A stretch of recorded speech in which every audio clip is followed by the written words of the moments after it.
Teman-teman, ada beberapa komentar yang perlu kami jawab tentang parasetamol. Apakah parasetamol ini bisa membuat tanaman kita itu daunnya gosong? Nah, ini kan perlu dibahas. Teman-teman, dosis yang saya anjurkan untuk penggunaan dari parasetamol itu adalah 4 butir per 16 liter air.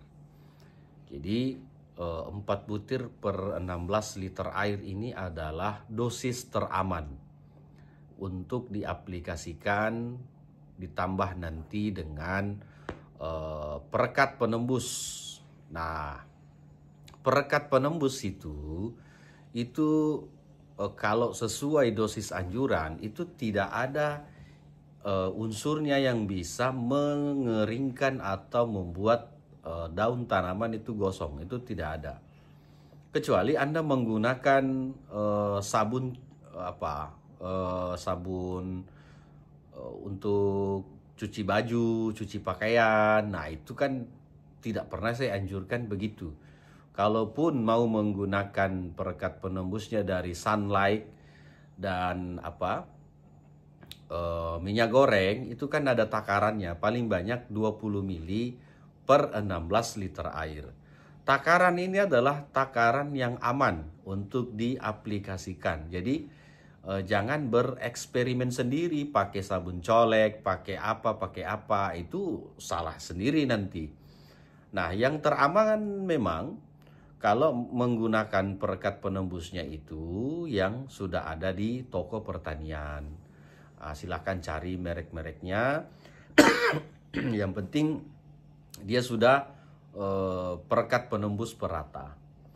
Kalau dari kandungan parasetamol itu tidak ada unsurnya yang kalau sesuai dengan dosisnya 4 butir dalam 16 liter air yang bisa membuat padinya gosong atau buahnya rusak.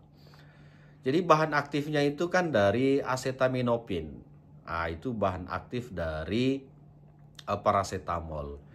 Nanti di situ ada tambahan magnesium stearat itu untuk membuat tabletnya itu menjadi menjadi keras. Nah, itu pakai magnesium stearat.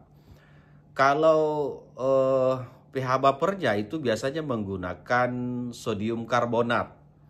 Nah, itu ada juga itu tambahannya biasanya menggunakan natrium benzoat sedikit. Nah, makanya tuh karena kandungan-kandungan ini kan ada 4 tuh. Misalnya acetaminophen ditambah pengerasnya itu ada juga ada patinya juga itu ditambah dengan magnesium stearat, ada sodium benzoatnya sedikit, ada sodium karbonatnya juga sedikit. Jadi unsur-unsurnya di situ mustahil kalau sesuai takaran itu bisa membuat daun tanaman itu gosong, itu mustahil. Apalagi dengan dosis yang saya berikan itu hanya 4 butir. 1 butirnya yang 500 gram itu untuk 4 liter air. Jadi untuk 4 liter air. Itu kalau sudah diaplikasi dengan tambahan perekat penembus, paling lama 2 hari. Nah, itu untuk mengendalikan hama itu. Kalau misalnya ulat di batang bawang merah itu paling lama 2 hari sudah tuntas. Sundep, beluk itu paling lama 2 hari sudah tuntas. Nah, makanya kalau anjuran saya bagi yang sementara terserang digunakannya 3 hari sekali. Jadi 3 hari sekali sambil kita monitor. Karena kalau yang sudah disemprot itu dengan parasetamol itu efektivitasnya itu 7 sampai dengan 15 hari. Tanaman itu kalau sudah digunakan parasetamol ditambah dengan perekat penembus itu tidak mau diganggu hama selama 15 hari. Tetapi kalau misalnya hamanya mewabah, masuknya serangannya masif, itu sebaiknya diaplikasi 3 hari, 3 hari, 3 hari selama 3 kali. Nah, itu untuk apa? Untuk meyakinkan bahwa semua hama yang ada di situ sudah terkendali. Tapi pertanyaannya bagaimana kalau misalnya kaper yang ada di situ sudah tuntas, tidak menetas. Makanya saya tuh mengambilnya tuh di 3 hari. Kenapa? Karena rata-rata proses bertelurnya kaper, wereng, trip, tungau itu kan di masa 3 sampai 8 hari menetas lagi. 3 sampai 8 hari menetas lagi. Nah, kita pengaplikasiannya 3 hari, 3 hari kalau sudah terserang. Tapi kalau dia pencegahan itu di 5 sampai 7 hari. 7 hari penyepraian lagi, 7 hari penyepraian lagi. Itu teman-teman. Nah, kalau ada yang mengatakan ini daun padi saya gosong karena menggunakan paracetamol 4 butir, itu mustahil. Itu mustahil. Nah, kenapa? Kalau dia over, itu bisa jadi. Misalnya dikasih dalam satu tangki 16 liternya 10 butir yang 500 gram. Nah, itu di luar dari konteks yang kita bahas. Karena saya menganjurkannya itu 4 butir yang 500 gram diaplikasikan ke 16 liter air ditambah perekat penembus 15-25 mili per tangki 16 liter.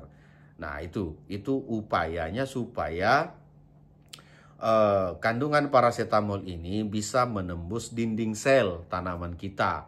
Kalau beluk, sundep itu kan berada di dalam batang, sehingga paracetamol ini kandungannya harus masuk ke batang. Begitu juga pada bawang merah, itu biasanya kalau sudah menetas ulat geraya ini, itu langsung masuk di dalam batang. Jadi harus ditambahkan perekat penembus supaya bisa menembus dinding sel batang itu dan mengenai hama sasaran. Seperti itu. Jadi tidak usah takut kalau ada yang menyebarkan bahwa ini padi saya gosong, cabai saya gosong pada saat aplikasi paracetamol, karena dalam hitungannya tidak masuk akal, kecuali memang sudah terserang, misalnya padi sudah terserang hawar daun, mau dikasih paracetamol berapapun tidak akan merubah daun padi itu menjadi hijau, tidak akan merubah. Kenapa? Karena fungsinya beda. Ya kan? Begitu juga dengan cabenya. Kalau cabenya sudah ada penyakitnya dulu, baru dikasih paracetamol, tidak akan berpengaruh. Karena kenapa? Paracetamol ini kita khususkan buat hama, bukan untuk penyakit pada tanaman, begitu.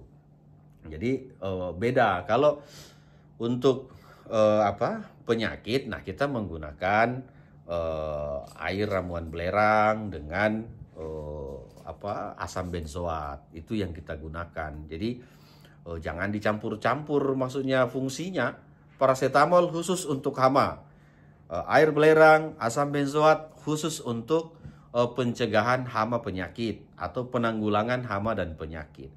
Jadi teman-teman tinggal aplikasi saja, nggak usah beli lagi, Pak bisa dicampur dengan ini, insek ini. Nggak usah dicampur. Dengan paracetamol sudah tuntas, ngapain Anda buang-buang uang untuk membeli lagi ABCD itu?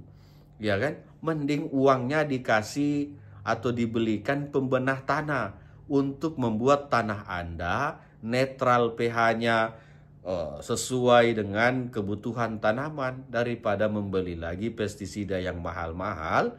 Mending beli untuk tanahnya, perbaiki pH-nya supaya imunitas tanaman itu menjadi tinggi. Begitu teman-teman. Nah, kalau saya mau anjurkan lagi, Pak boleh dicampur ini, lebih baik saya tawarkan pestisida saya yang Neofox, ya kan? Itu lengkap izin edarnya, silahkan dibeli. Mau berapapun kalau mau mencampur-campur lagi. Kenapa saya tidak mengarahkan itu? Karena dengan paracetamol tuntas. Dengan paracetamol hama di tanaman Anda tuntas. Jadi Simpan uangnya baik-baik, kalau memang ada, belikan untuk pembenah tanah. Benahi tanahnya. Jangan dipaksa tanah ini berproduksi terus, menghasilkan panen yang banyak terus, tetapi tidak diperbaiki. Yang hanya dikasih pupuk, pupuk, dan pupuk. Pupuk itu untuk tanaman. Pembenah tanah itu untuk tanahnya. Kalau tanahnya bagus, kalau tanahnya subur, kalau tanahnya KTK-nya tinggi, pH-nya netral, maka apapun yang Anda tanam bisa sangat maksimal. Begitu teman-teman.